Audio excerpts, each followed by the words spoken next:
Ayo, and what is up, gang? Thank you so much for stopping by the channel here tonight. It is Monday, October the 16th, and we are here to talk about tonight's edition of Monday Night Raw.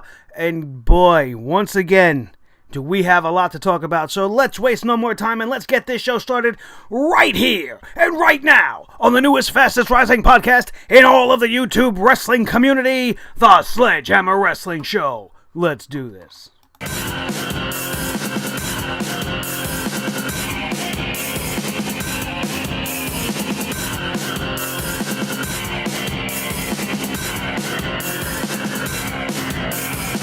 Sledgehammer Wrestling Show.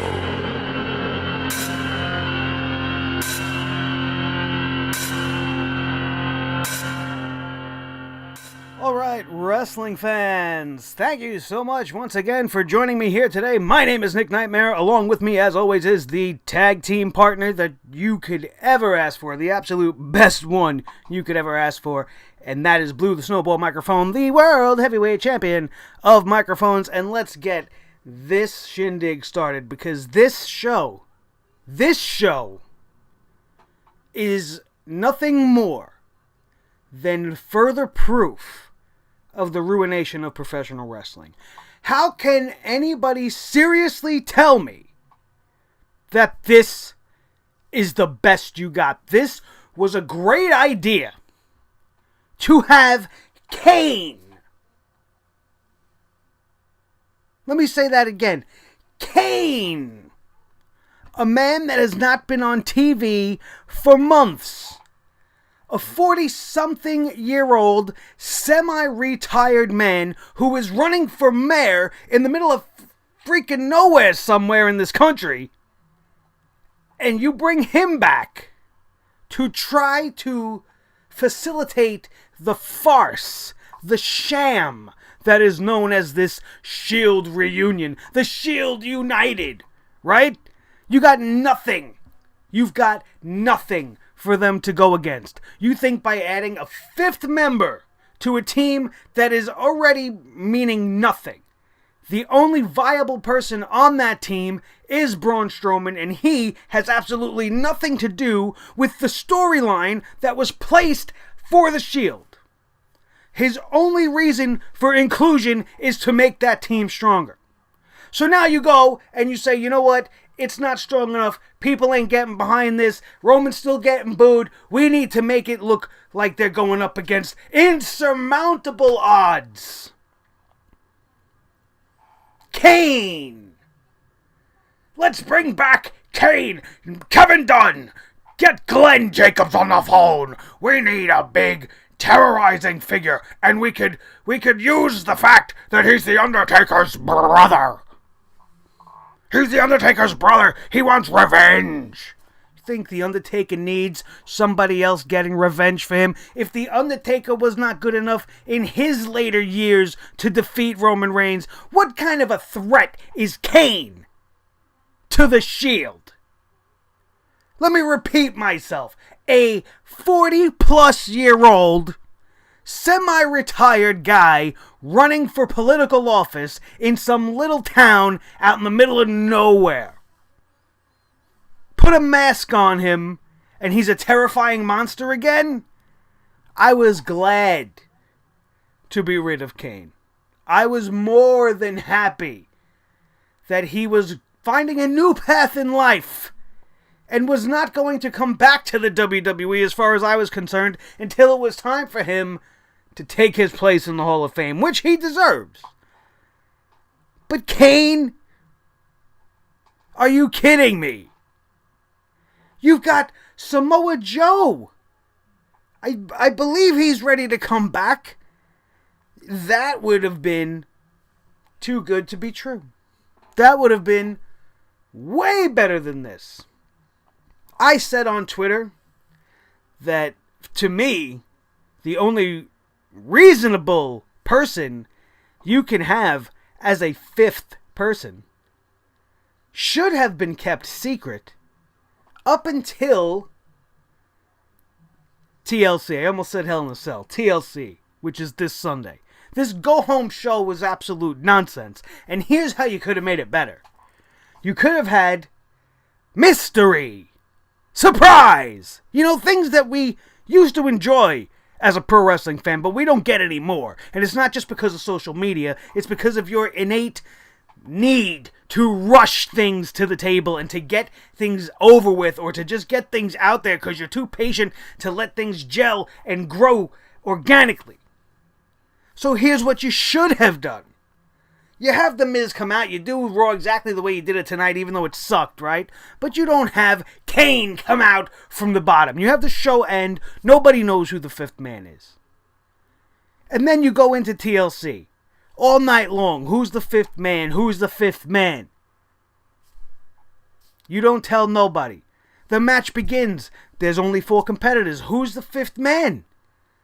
It's going to harken back to the days when WCW did it with Hall and Nash as the outsiders. Who's the third man? You could have had the same mystery built here. And if you would have done it a few weeks back, it would have been even better. But you decided to wait to the last minute with everything. You only give 2 weeks to build each pay-per-view up. So this is what we would have done. Who's the fifth man?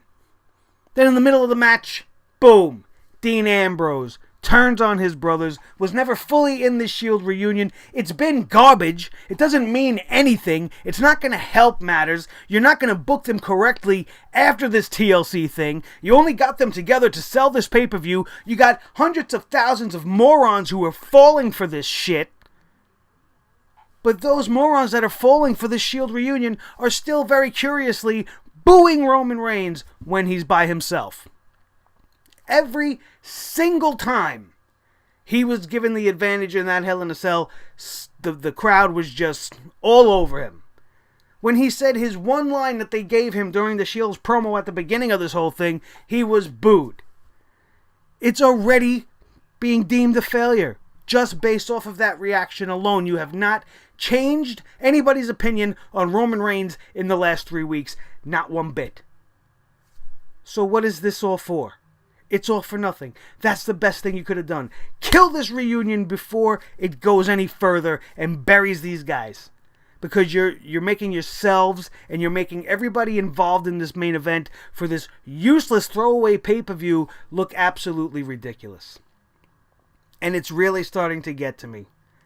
I said this after last week's reviews. It's just getting harder and harder to watch.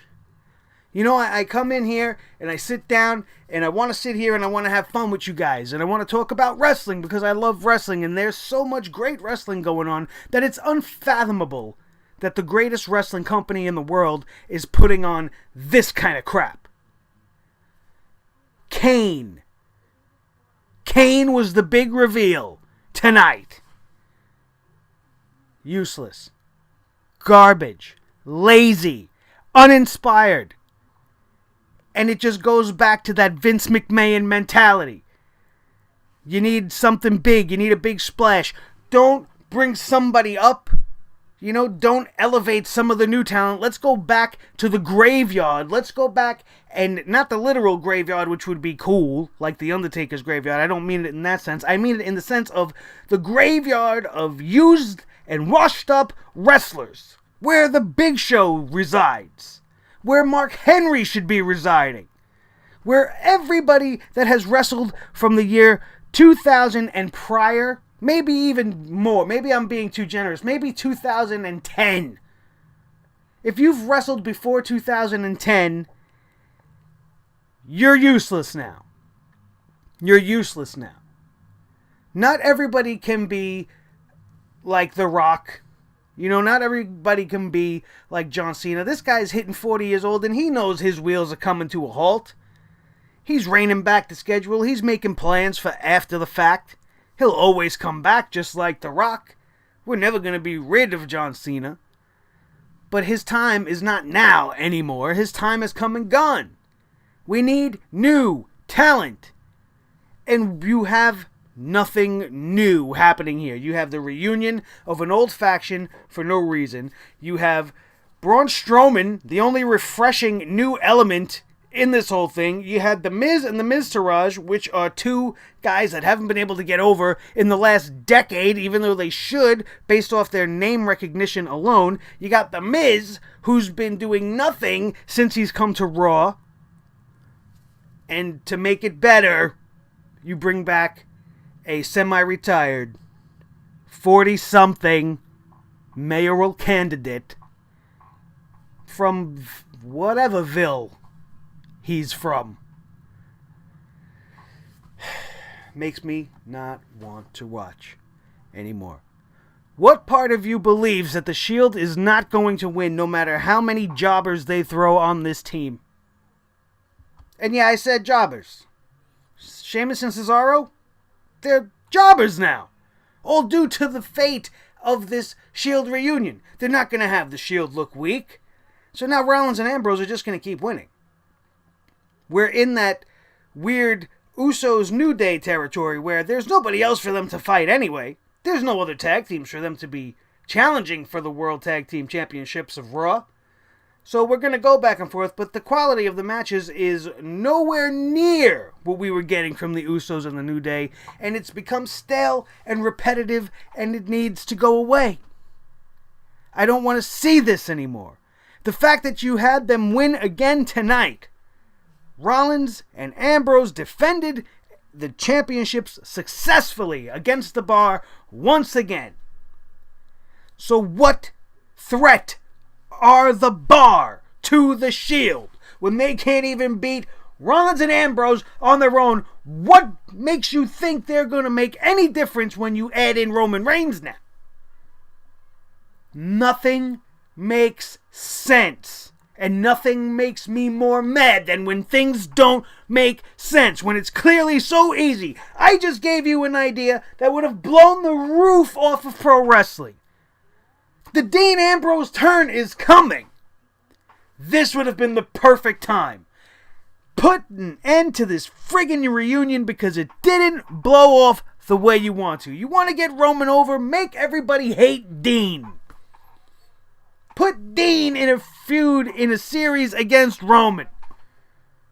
Who do you think they're going to cheer for in that scenario? Dean Ambrose will now become Seth Rollins. Everybody will now hate him for ruining the Shield's reunion. And you will have backers for Roman Reigns. Just like Hogan did it, man. The writing's on the wall. The blueprint is there for success. You will turn Ambrose into an ultimate heel. He will pull it off way better than Seth Rollins did. And then you can have it go on from there. Who's the fifth man? It would have been great. Nobody would have seen it coming. Especially when you would have had them showing such solidarity. And you had them come out tonight dressed up like the Shield. They looked like the Shield. The only thing missing was Seth Rollins' little blonde coif. You know, his little blonde streaky poo he's got in his hair. That was the only thing missing. We had them come out from the arena, right? We had the whole thing. The whole Shield package was there. Wasted. And then you have Dean Ambrose turn on the guys so quickly. Wrestling magic. Heels, baby faces established. Doing something new. Trying something different. Get behind the guy. Let him be a lunatic fringe. How is a good guy a lunatic? How do you have a lunatic good guy? It didn't really make sense to me when they did it with Mankind back in the day. Mankind was one of the most sadistic and lunatic people you would ever see. That's why he was the perfect foil for The Undertaker. He didn't care about his body. He didn't care about getting hurt. He didn't care about doing anything but inflicting pain on his opponents. And you got that from him. Then all of a sudden they turned him into this goofball, right? And they gave him the sock and they made him Vince McMahon's little jerk. And I never understood that. And you did essentially the same thing here. You had the potential to make the next Brian Pillman. You know, that next loose cannon type of character. And instead you made him a goofball. You made him holding plants named Mitch. And the whole thing went to crap from there. It just went down a spiral. And now Dean Ambrose has been relegated again to mid-card, unimportant, nobody. And now you elevated him back up into the Shield. This would be a way to keep him relevant. This would be a way to make him a megastar. But we're not going to do that. Are we? No. We're going to have the Shield come out. They're going to win. And it's going to be far less interesting. And somehow they'll make Dean Ambrose turn for no apparent reason. Just out of the blue. Just out of nowhere. Just like this cage match tonight came out of nowhere. It was an unnecessarily booked cage match. This could have been done in a standard match. You booked this thing with 6 days of hype. The whole thing just reeks of being rushed and changed on the fly. And I don't understand it. I don't understand it not one bit.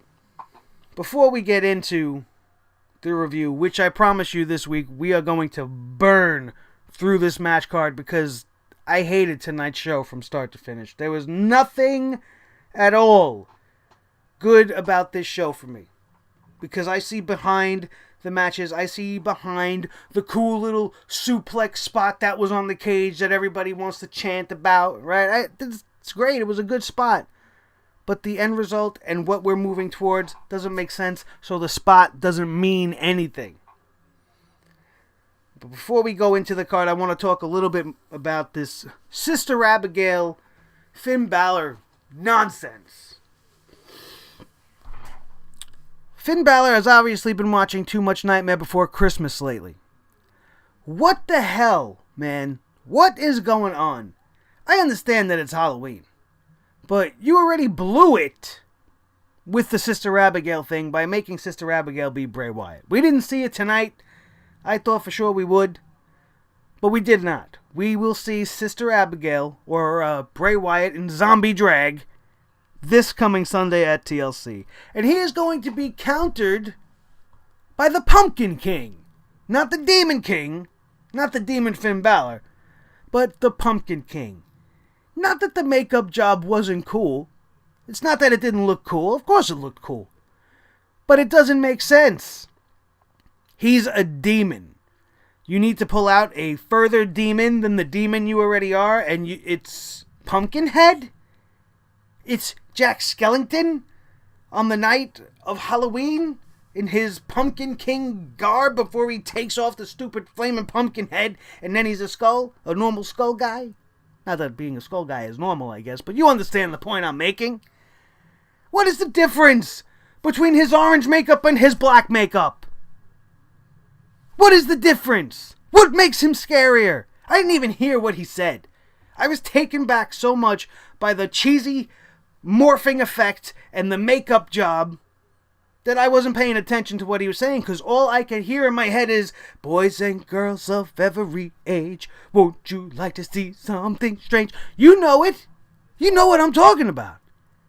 Is that Finn Balor or is this Jack Skellington? When did I change channels? What am I watching here?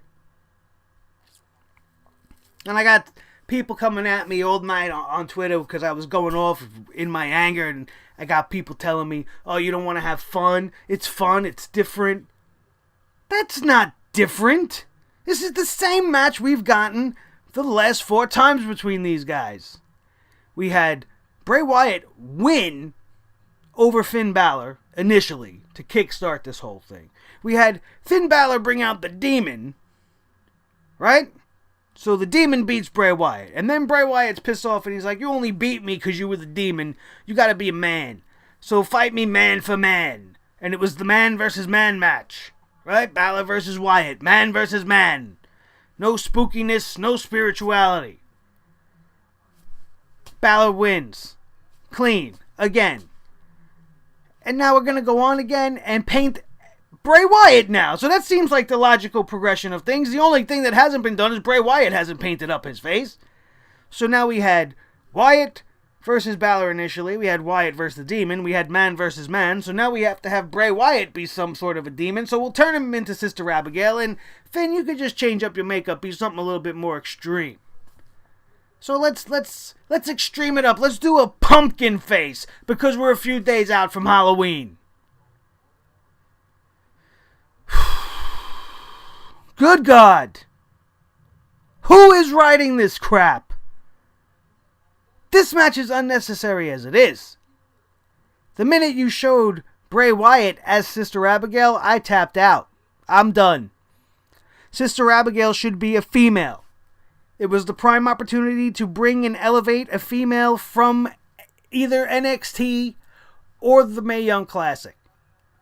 It was reported that Sage Beckett was supposed to be Sister Abigail. She was tweeting things. Everybody was hoping that Rosemary somehow signed with them under the radar and was going to become Rosemary.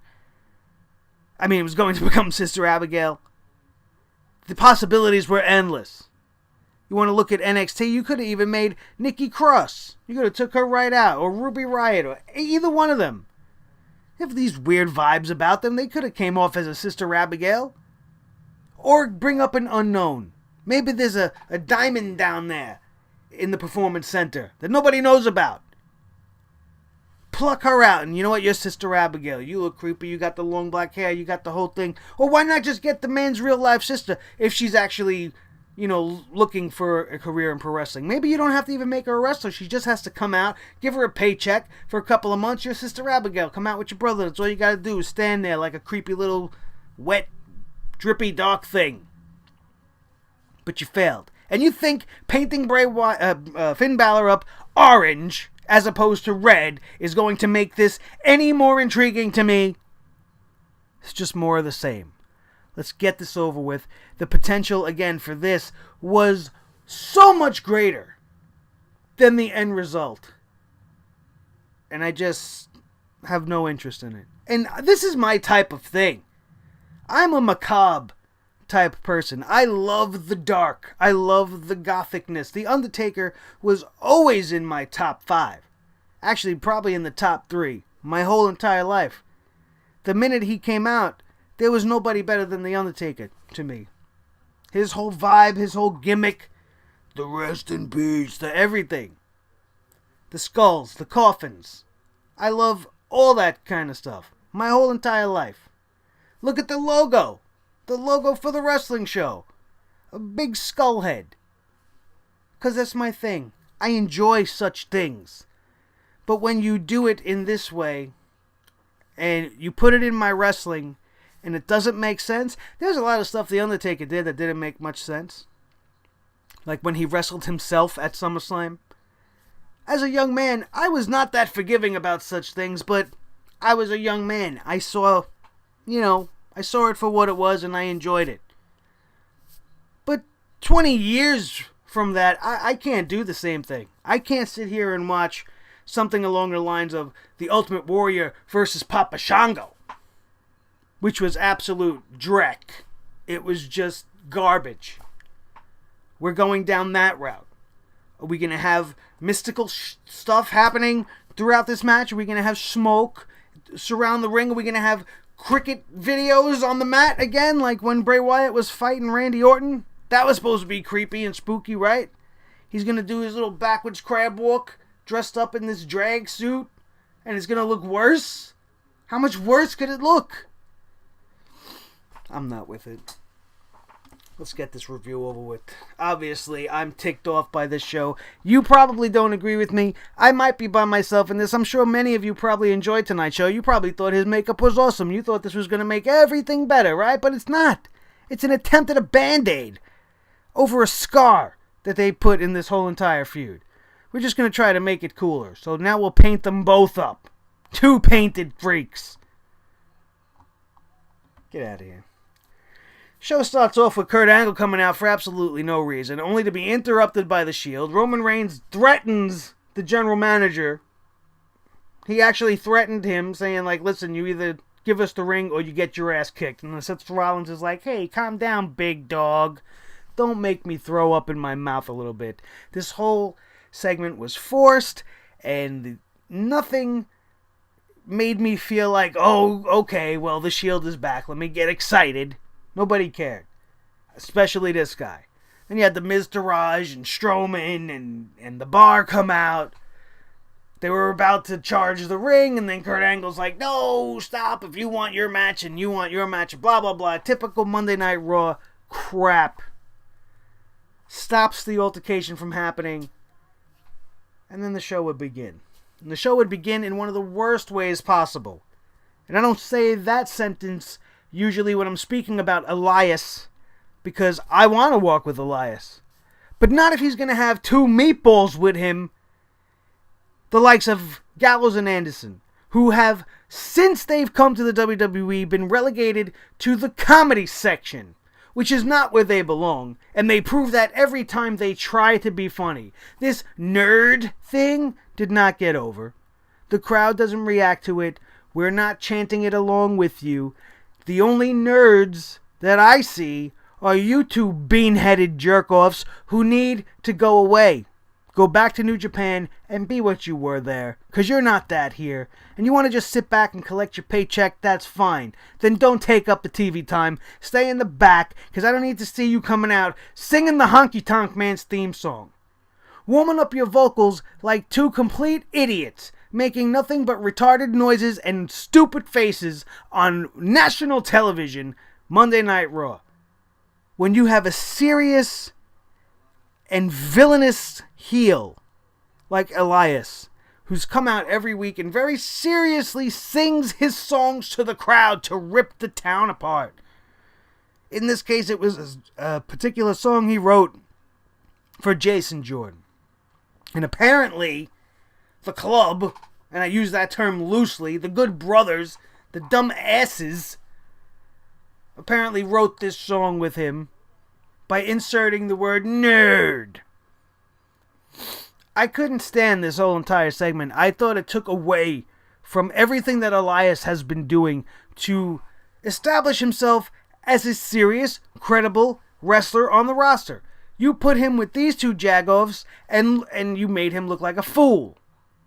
They pretty much took control of his musical segment, making him look like a fool, and then they would go on into this 6-man useless tag team match against the captain of catering, Titus O'Neil, with his boy Apollo Crews and Jason Jordan, and they ended up suffering a loss. Did you think that Gallows and Anderson were there to help Elias win? At least Elias didn't take the pinfall, as far as I know. That's why they were there. But the whole opening segment where they ruined Elias's singing thing. And I know for some of you, you're like, Elias ruins his own thing, right? You don't think Elias can sing. You probably hate him. I get it. And I love it. It's done on purpose. And if it's irking you and it's irritating you, then he's doing his job correctly. Because that is the magic of that character. And you've taken it down. You've taken it down so many levels just by associating him with Gallows and Anderson. These are the guys that had Dana Brooke come out in a stupid nurse's outfit doing dumb doctor skits. Dude did the worst comedy segment of all time with The Old Day. And you continue to book them that way. Instead of making them come out and tear ass and be the vicious, sadistic team that they were in New Japan. No, here they're just comedy. They're just fodder for the masses to chuckle at. And it didn't make it any better that they were actually very good on Southpaw Regional Wrestling. That's where their comedy was good. You don't need to do it on Monday Night Raw. Do it there. Do it on Southpaw. Leave it off Monday nights. Because it's not working. And it's hurting other people now. Cedric Alexander versus Jack Gallagher. Didn't give two shits. Not even two of them. Not even one. I didn't give one. I didn't give none. How about that? I didn't give not one shit about this match. I could care less.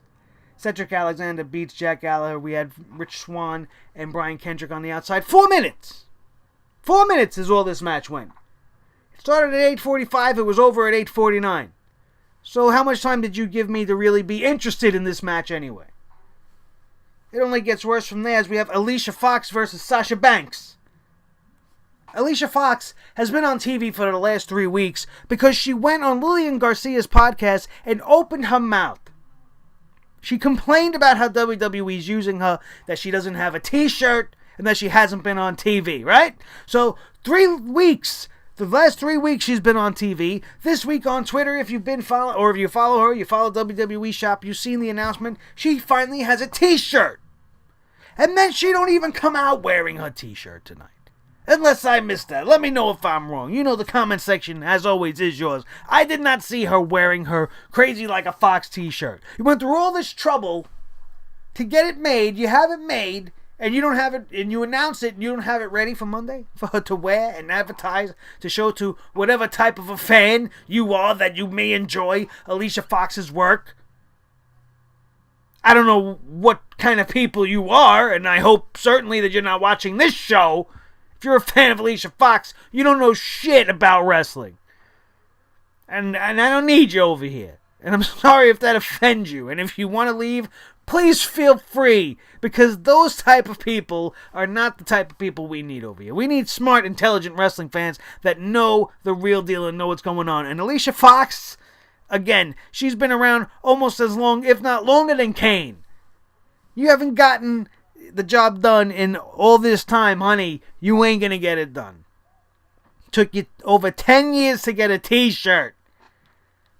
She's not that bad in the ring. But her crazy character is cringe. It's absolute garbage. And I hate it. Alicia Fox loses to Sasha Banks. She throws her little hissy fit. And I'm already done with it.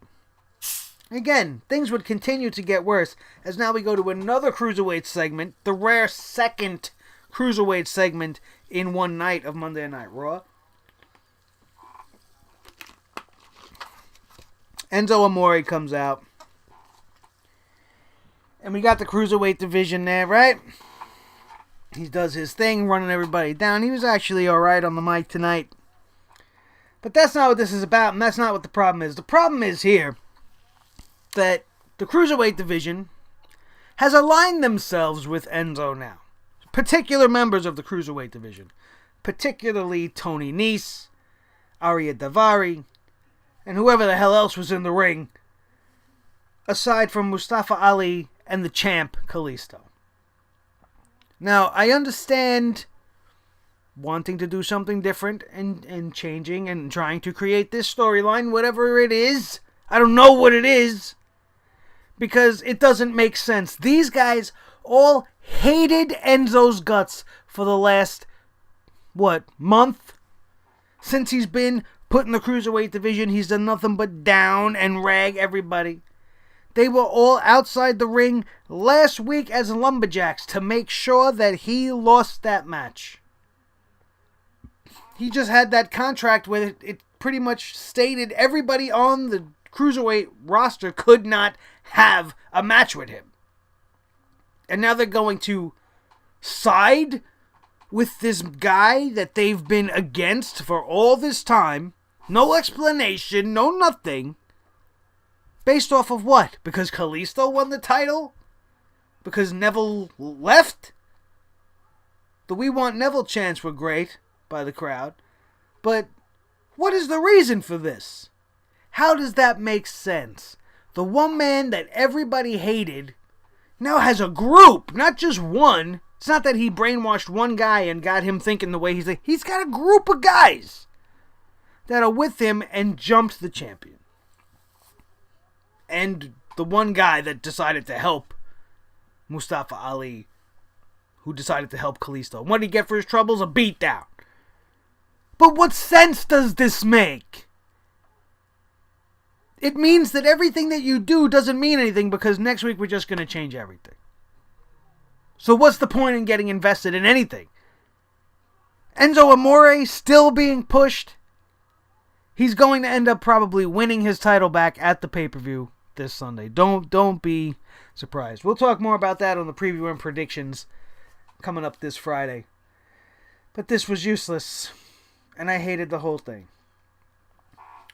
The rest of the show we kind of talked about already. Ambrose and Rollins retaining the championship by defeating the Bar, which means what? It means nothing, and it means that they don't even deserve to be in this 5-man match, and you should actually take them out.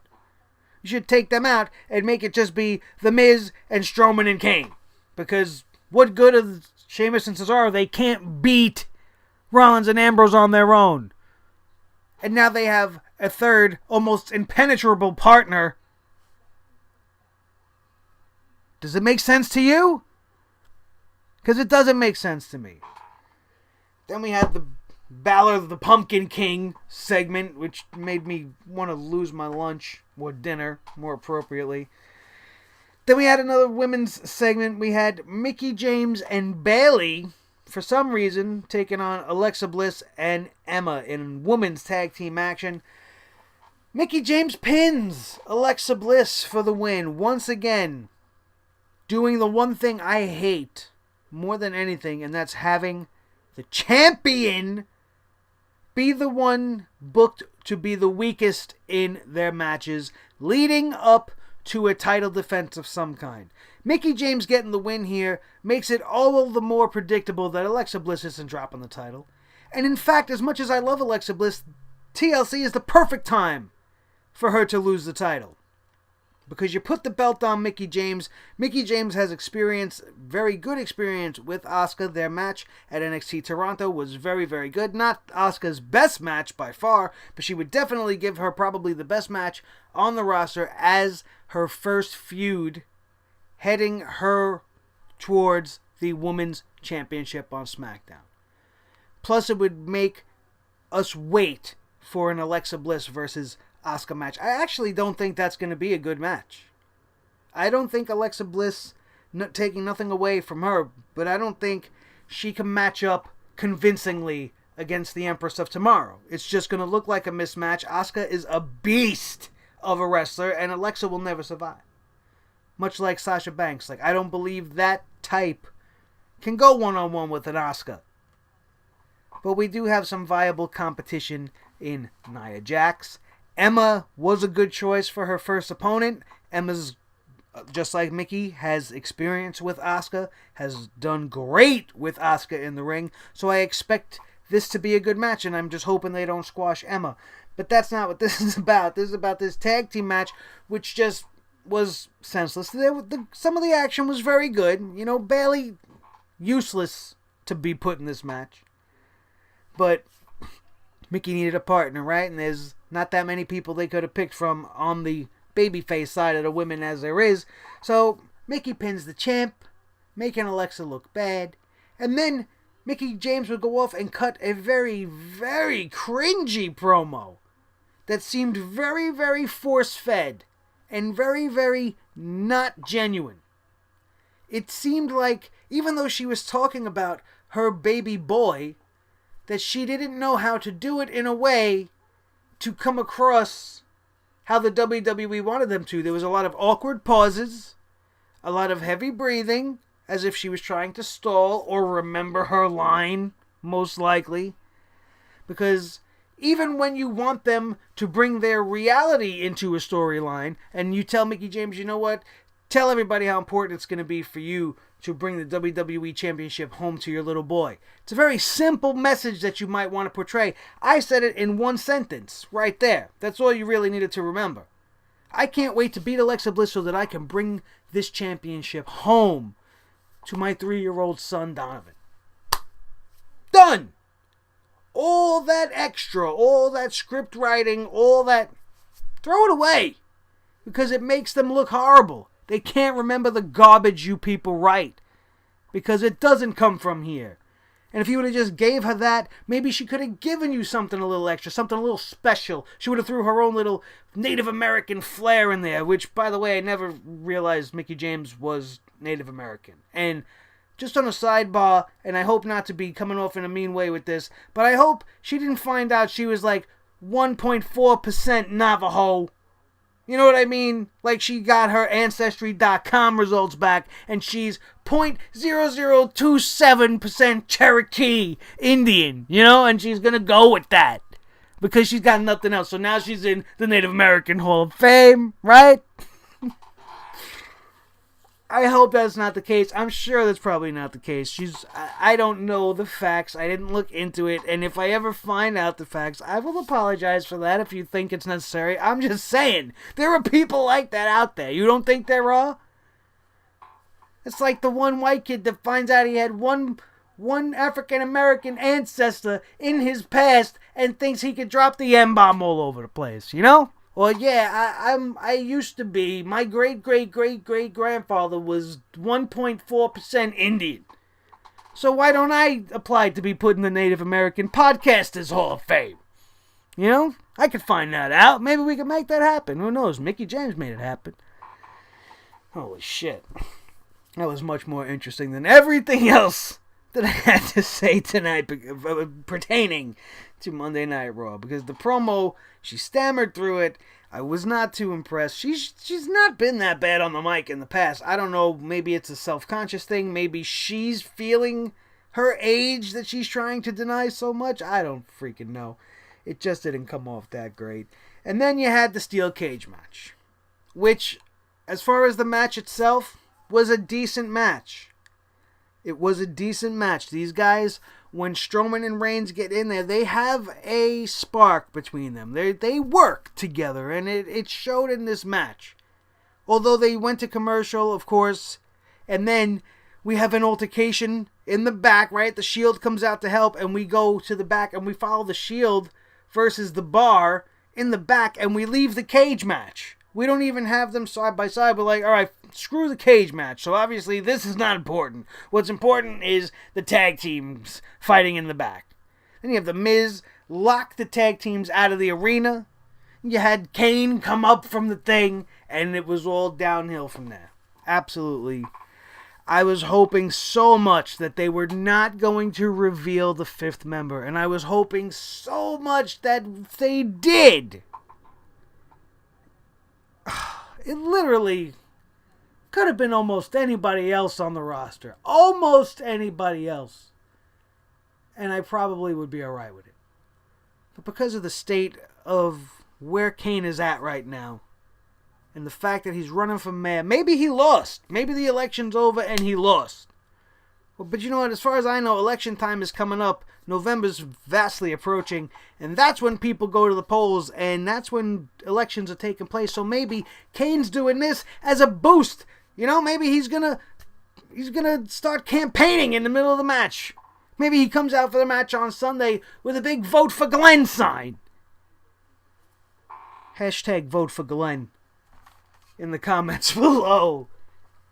If you made it this far through the video tonight, this was a rough one to get through. I'm fucking exhausted. Raw made me even more exhausted. It sucked the life right out of me. I legitimately dozed off on my couch about 3 times while trying to get through this train wreck of a show, only to have them serve me a big red pile of steamy, disgusting crap on a silver platter on this Monday night. Thank you guys so much for joining me and sticking here with me. Don't forget, if you enjoyed the show tonight, to smash that like button while you're down there hitting the thumb.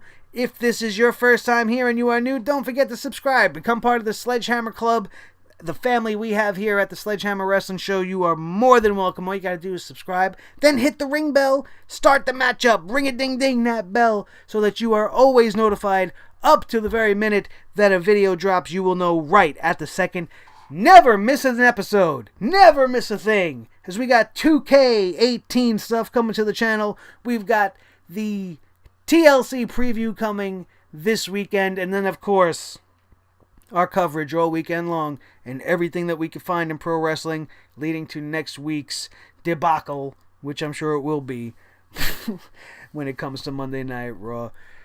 Also, while you're down there clicking things, don't forget to check out our sponsor, Clutch Chairs. The link is down in the description below. Go check out the website. That's all you need to do. Click the link and you help me out. If you like me and you want to help me out, it's the best way you can do it. Click that link. You help out the show. You help out this guy. And it is much appreciated. My name is Nick Nightmare. With me, as always, is my trusty tag team partner, Blue, the Snowball Microphone, the World Heavyweight Champion of microphones. That is going to do it. And we are out of here. And we will see you next time right here on the Sledgehammer Wrestling Show. Only on Sledgehammer TV, right here on YouTube.com. Have a great night, everybody, and we will see you tomorrow night for SmackDown Live. And if the rumors are true, we're not going to be happy tomorrow night either. See you then.